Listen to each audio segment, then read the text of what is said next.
If you want to download apps on Samsung Galaxy Z Flip 7 or Z Flip 7 FE, then we have two main ways to do so.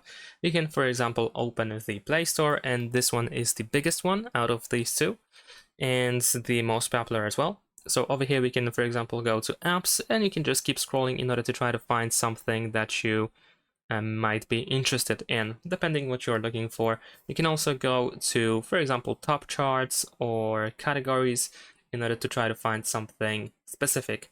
And if you know the name of the app that you're looking for, you can go to search instead and then tap on this search field, and then you can write the name of the app that you are looking for.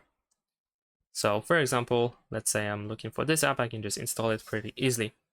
Now, in addition to that, we also have the Galaxy Store, which is a pretty similar app.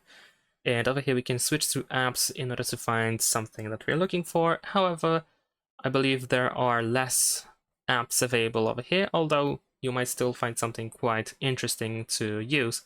And if you are looking for something very specific, if you know the name of the app, then over here in the top right corner, we have this search icon, and you can simply start searching for your app. And if you manage to find something, you can find the install button at the bottom of the screen.